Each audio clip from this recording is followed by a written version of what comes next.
Buenos días. Este es el noticiero El Bus TV Caracas.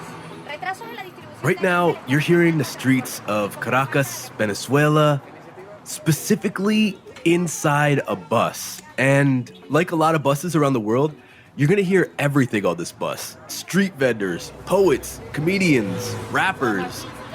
There's definitely commuters. But on this bus, you can also watch the news. La misión Venezuela Bella y el Ministerio de Obras Públicas. There's no actual television, though. At the front of the bus, there's just two people holding up a giant square of cardboard that's decorated to look like a TV. It's just cardboard.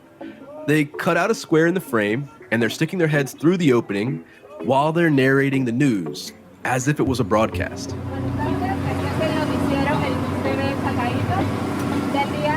The folks doing this, they call themselves El Bus TV, bus television. And they're doing this because in Venezuela right now, undeniably, things are really rough. And one of the things that people say is not helping is that they don't have access to the news. What they have in a lot of cases is government propaganda. The folks we talked to said that propaganda is basically trying to replace reality. And as the cliche goes, information is power. So today we're talking with these folks about what it takes to get some of that power back. I'm Salim Reshamwala, and from TED, this is Flung. In each episode, we visit a different city to understand ideas that flow from that place. And the journalists on this bus are tackling a question of international importance in 2022. In the face of manufactured misinformation, how do you deliver accurate reported news to people, and how do you get them to trust that the news you're giving them is real?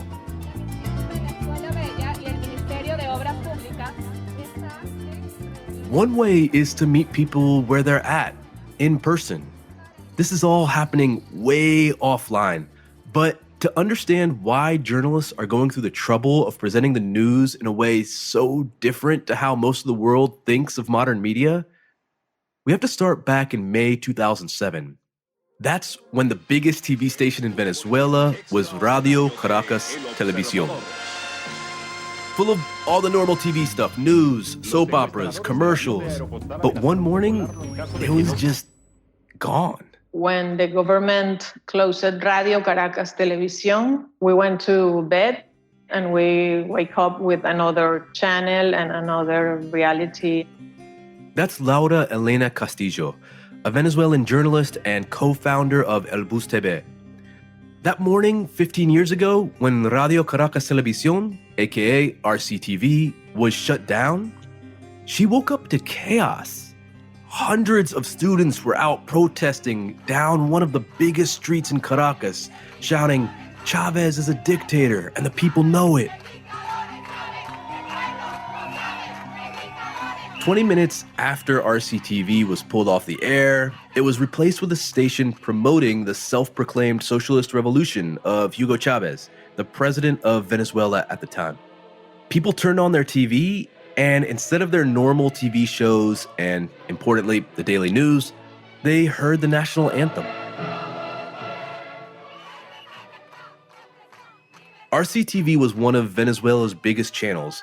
It had Venezuela's largest audience. At its peak, RCTV's influence and its ability to criticize folks in power became a major threat to President Chavez. Now, to be fair, the independent media's fight against the government was also problematic, to the extent that it enthusiastically backed a failed coup that briefly took Chavez out of power in 2002.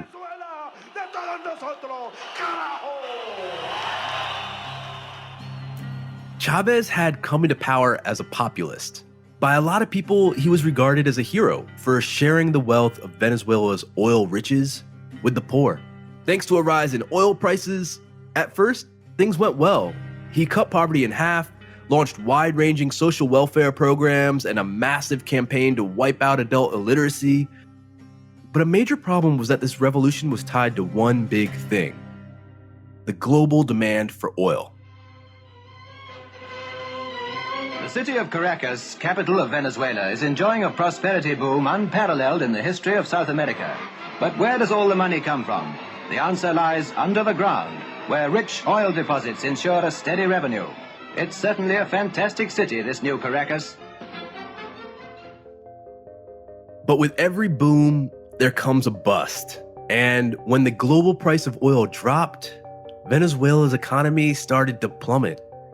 Life in Venezuela got so bad that Venezuela went from being the richest country in Latin America to its poorest. And the independent media held Chavez accountable. In retaliation, Chavez took moves to discredit and destroy that media. At one point, he called the media, quote, the horsemen of the apocalypse. As things got worse, the government embarked on a campaign of regulations, legal intimidation, and harassment to threaten independent media into silence. And with independent media quiet, the state-run media enthusiastically filled that vacuum. The control is pretty big, and so some people, at least the causes of the hardships that they are living, of what the government says it's because of the evil of capitalism. But I don't think it's the majority. I think the majority knows that this is the worst government in contemporary history. That's Margarita Lopez Maya. She's a historian with a PhD in social science and a senior professor at the Central University of Venezuela. Even as a top university professor, Margarita only makes $11 US a month. To give you an idea of how far that goes, because of the food shortages, many Venezuelans resort to buying food on the black market, where at one point, one bag of pasta was going for more than $300 US. But because the media is censored, if you turn on the news, it was as if all this wasn't even happening. The government actually put a fictional reality inside Venezuela, where everything is very well, we have the best economy, it's booming, whatever, people are happy. I mean, in this sense, Venezuela has a very totalitarian media. And if you think maybe the people could have gotten around censorship by just going online, well, not so fast. The problem is that about half of the population doesn't have internet access. As for those who do, to stop the rise of the public's protest against chronic shortages and runaway inflation, the government has gone as far as sometimes shutting down the internet. They've accused hundreds of protesters of terrorism and sent them to military tribunals. Journalists whose reporting risks, quote, destabilizing public order have been fined and jailed. And Margarita said all kinds of things kept spiraling out of control after Chavez died in 2013. I mean, it's a very difficult way to live, but I've lived here all my life. And as it comes, you start to try to adjust to the situation. Margarita said that with the huge information gap between the state-run propaganda and what was really happening on the ground, people were starting to give up on following the overall political situation. You have a very painful routine. That's Boost TV co-founder Laura Elena again. The complex humanitarian emergency we are living in Venezuela is always very difficult to explain because we don't have a war. We are not Syria, but after Syria, we are the second country in the world with most refugees. An estimated 5.4 million people have fled Venezuela in recent years.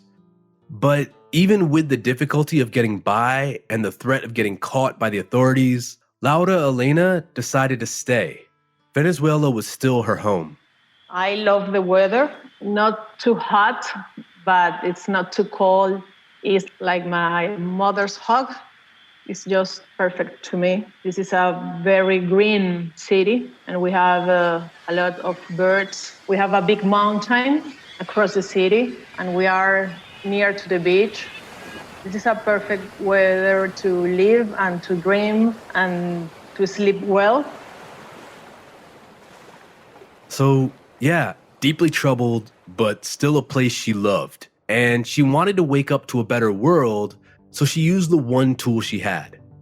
Journalism is the only thing I know how to do in my life, Journalism and maybe arepas.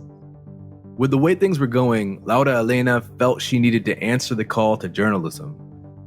But in a place where the truth is so tightly withheld, how do you deliver that journalism? And more importantly, how do you get people around you to trust you? Vacunación gratuita para niños durante todo agosto. Algunas de las vacunas que están poniendo son... Laura Elena thought of one place where she knew people would be, on the city bus. And so she reaches out to a friend, and they have this idea. Claudia Lizardo, my co-founder, she's an artist. She has the first idea about the frame. Right, so it's just like a blank TV on a bus. You're like, let's fill that TV with journalism. Is she like, great, journalism, let's go, or do you have to convince her? No, it was a love story. Perfect, a love story between yes. performance and journalism. So that's how this spark happens. What is day one? Forgive me for saying, but it is a very silly idea to walk onto a bus and talk through a cardboard TV, right? It's a silly idea, if you think about it, okay? The first time was 2017. It was a bus, and there was a man playing cuatro. And we have to wait because we need this space. The first story we said was, hola, somos periodistas. So you're getting on the bus. Yes. You're like, hey, can we give the news? And they're like, oh, wait, are these like political news? Because they're not necessarily excited about political news. And then you tell them, Una parte de verdad y una parte de mentira.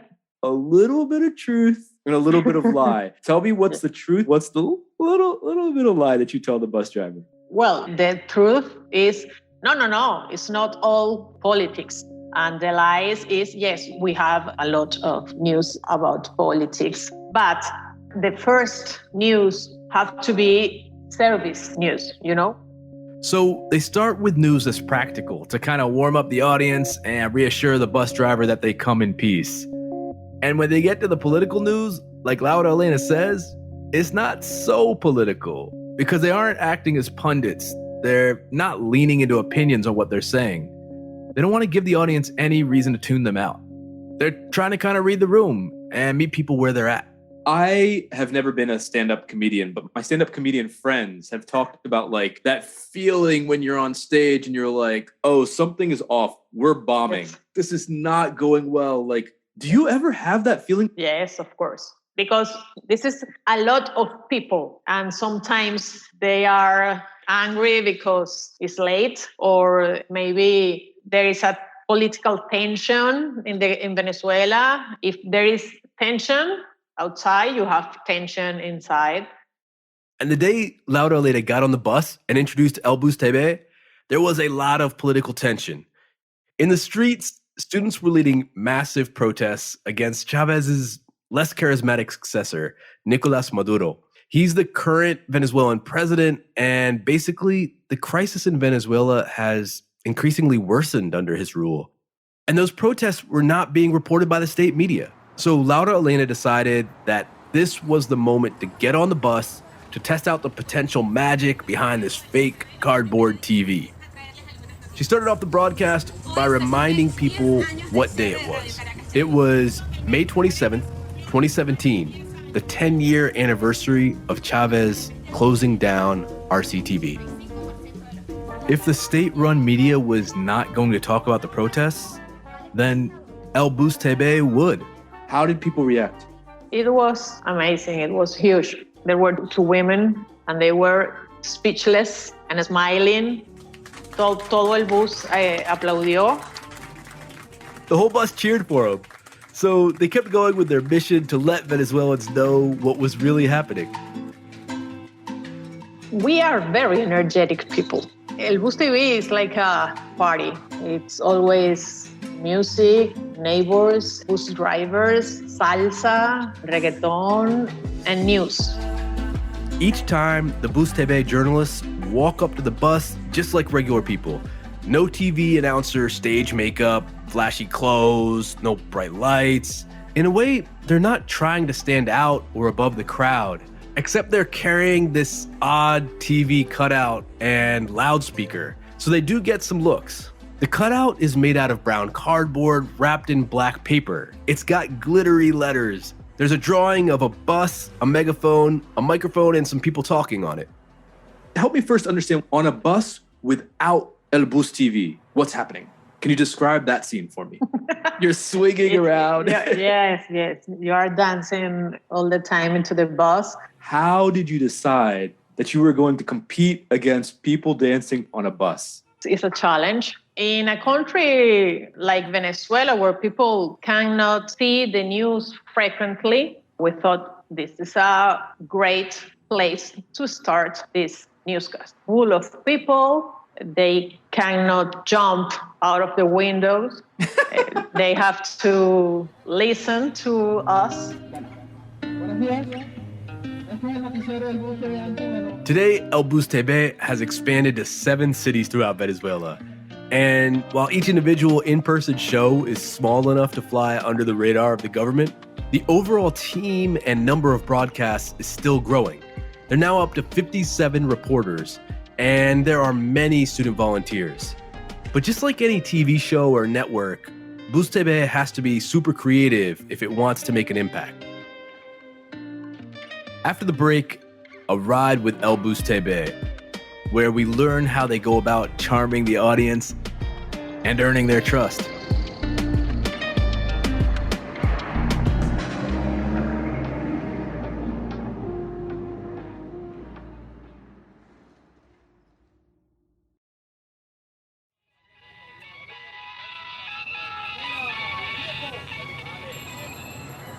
Right now, we're in Chacao, which is basically a financial district here in the capital city of Venezuela. That's Elena Carpio, a Venezuelan journalist. She goes by Ele. And today, Ele is riding around with the El Bus TV crew. The bus stop is located on the main avenue that connects Caracas, east to west.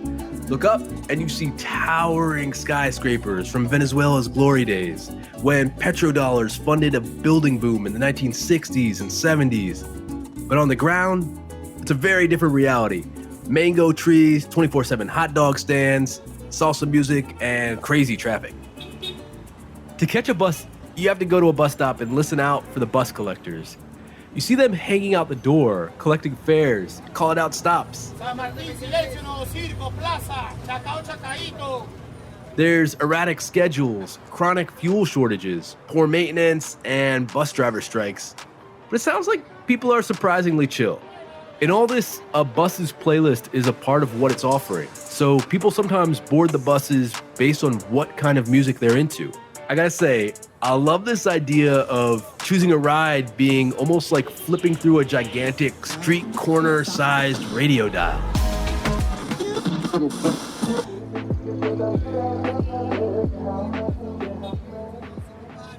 The team is huddled in a close circle on the sidewalk, and they're deciding who's going to read the newscast next. One of the journalists just jumped on a bench and is reading the newscast to the people queuing for the bus. The rest of the team is looking out for the next bus to board. El Bus TV has all the challenges of daily journalism without much money or time, and all the risks of improv theater.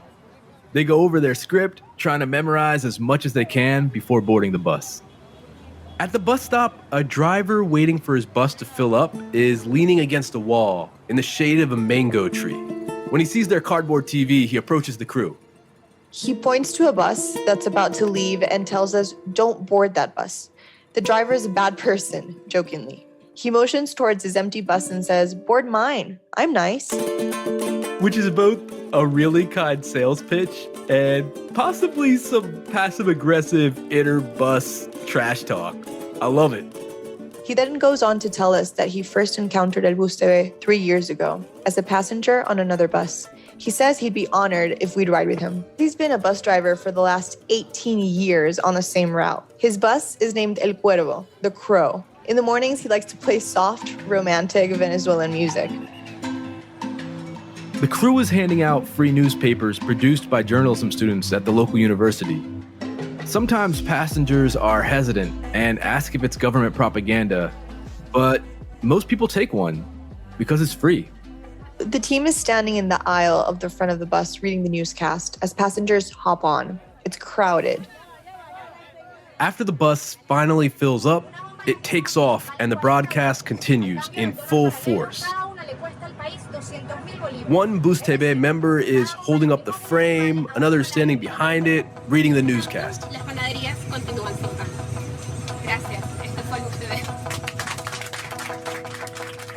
Then they compare notes on the passenger reactions. It's real-time market research.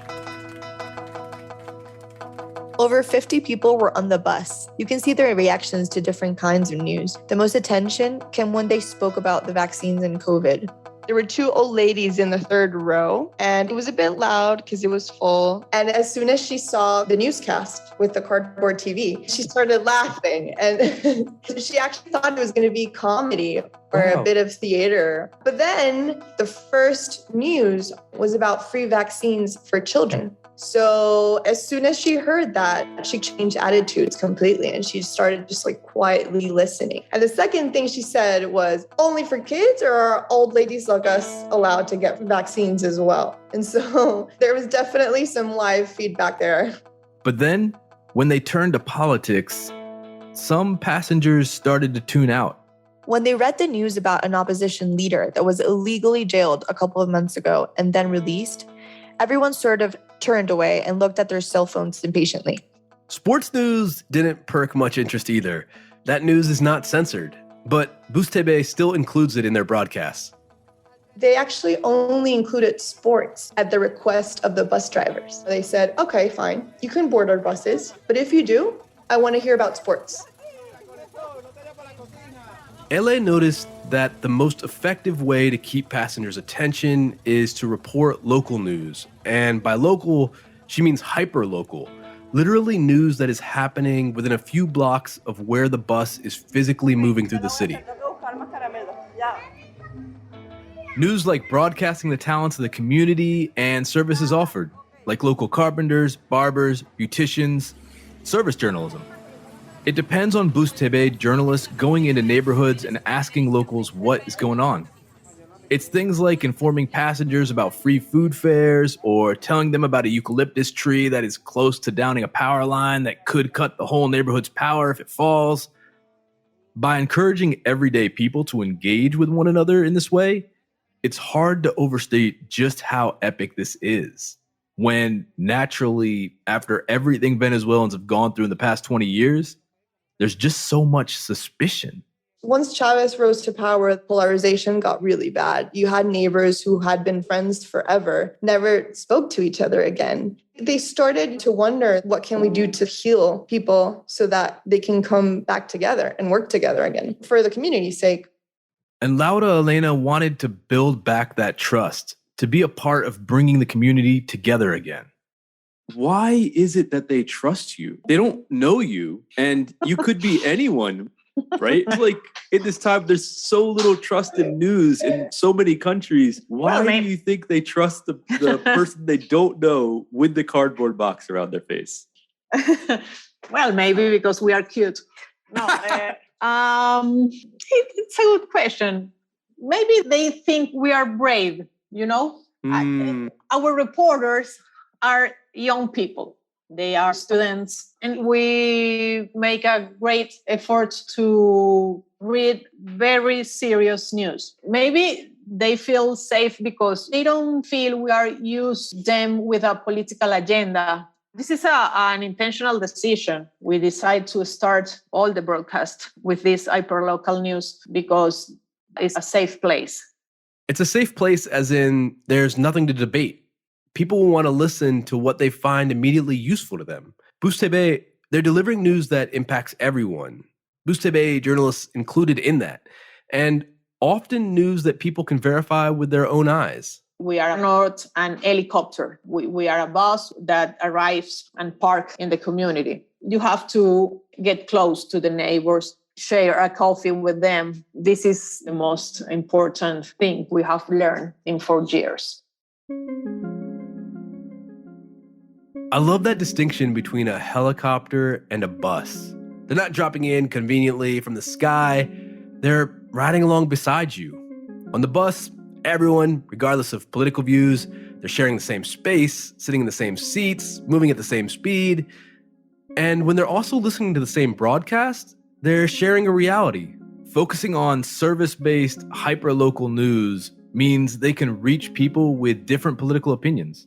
And Margarita, our local professor you heard from at the top, says that's the basis of democracy.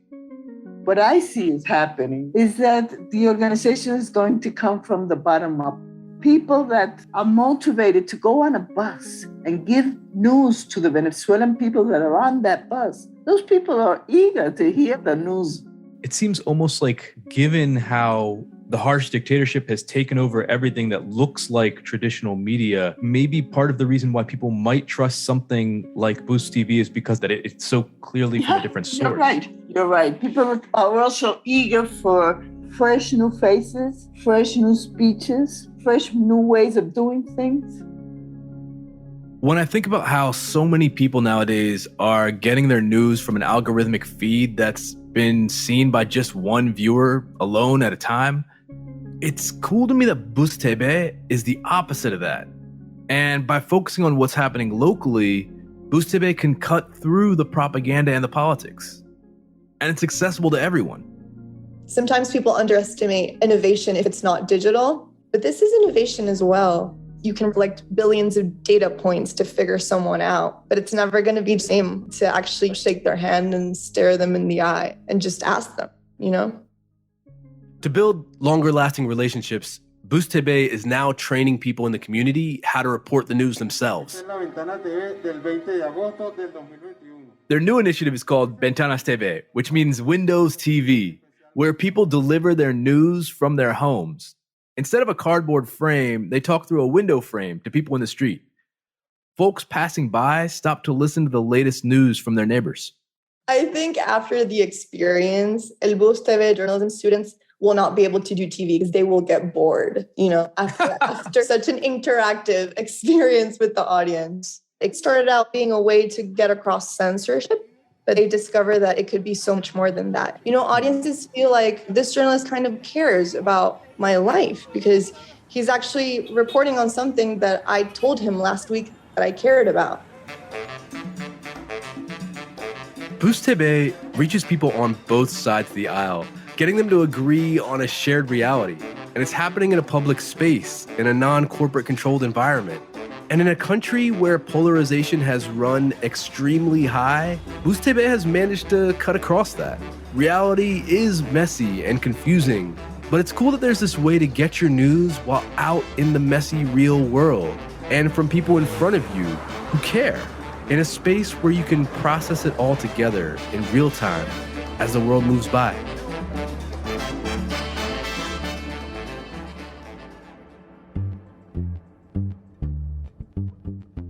Flung is produced by Jesse Baker and Eric Newsom of Magnificent Noise for TED. Our local producers for this episode are Elena Carpio and Ana Alvarado. Our production staff includes Elise Blenner-Hesse, Huete Gitana, Sabrina Farhi, Michelle Quint, and Ben Chang. And with the guidance of Roxanne Hylash and Colin Helms. Additional field recordings by Valerie Escobar. Music by Felix Crudele, Cesar Cedeno, and Chris Zabriskie. Our fact checkers are Nicole Bodie and Paul Durbin. Ad stories are produced by Transmitter Media. This episode was mixed and sound designed by Kristen Muller and Elise Blenner-Hesse. Our executive producer is Eric Newsom. I'm Salim Reshamwala.